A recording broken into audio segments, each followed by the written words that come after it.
La cathédrale de Liège est en ce moment le théâtre d'une restauration d'œuvres d'art et pas n'importe laquelle.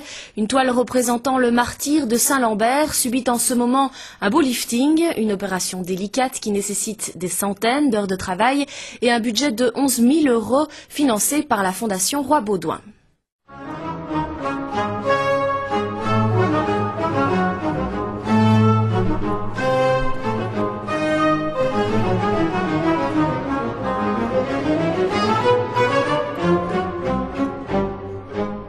Dans le silence de la cathédrale Saint-Paul, le martyr de Saint-Lambert retrouve millimètre après millimètre son éclat d'antan. Commandé à Jean-Hubert Tahan, artiste spadois et ancien élève de Jean-Louis David, l'œuvre fit son entrée en 1813. Une époque, justement, qui explique en partie craquelures et autres altérations prématurées de la toile. J'ai fait replacer le tableau donc au tout début du 19e siècle. C'est une époque où on commence à industrialiser les pigments. Et donc certains peintres en fait ne les fabriquent plus eux-mêmes, ne les broient plus et les achètent dans le commerce.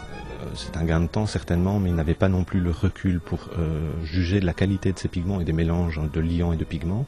Et donc à cette période charnière, je veux dire dans l'industrie des produits artistiques, on se trouve devant un problème classique en fait de pigments de mauvaise qualité qui sont tout à fait indépendants de la volonté des peintres. Je veux dire, ça ne remet absolument pas en question ces qualités artistiques, mais au niveau technique, ça pose une série de problèmes comme notamment les gerçures, donc qui ont nécessité une série de retouches vraisemblablement assez rapidement après l'exécution de la peinture.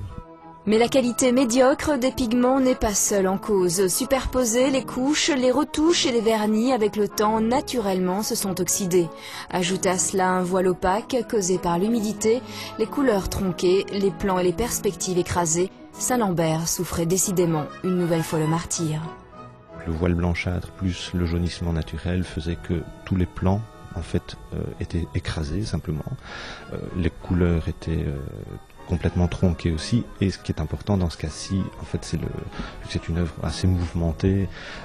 Tous les plans, je dirais, les successions de plans perspectifs dépendent essentiellement des contrastes colorés. Donc, comme ces contrastes n'existaient plus, évidemment, c'est une grande perte au niveau du mouvement et aussi de la lisibilité de certains éléments iconographiques importants, comme par exemple l'autel devant lequel Saint-Lambert était assassiné, n'apparaissait pratiquement plus. Vous utilisez du white spirit là ou quoi? Parce que... Non, en fait on utilise, c'est tout un mélange, enfin différents mélanges de solvants que l'on teste préalablement en fonction de la nature du vernis. Donc ici, dans ce cas-ci, c'est un vernis résineux, naturel, un vernis maigre, donc relativement sensible. Et en fonction des zones colorées aussi, on ajuste à ce moment-là et les solvants et les proportions de solvants, parce que certaines teintes sont beaucoup plus sensibles que d'autres et d'autres plus résistantes. Et donc on fait toute une série de tests préalables qui déterminent en fait un petit peu la façon dont on va procéder par la suite. Saint-Lambert et ses diacres, dit-on, furent assassinés en 620 par Dodon, ici tenant dans ses mains la chevelure du saint patron. Tout ça parce qu'il refusa de bénir l'union de Pépin de Herstal et de sa concubine. D'autres versions suivront, d'autres travaux de restauration aussi.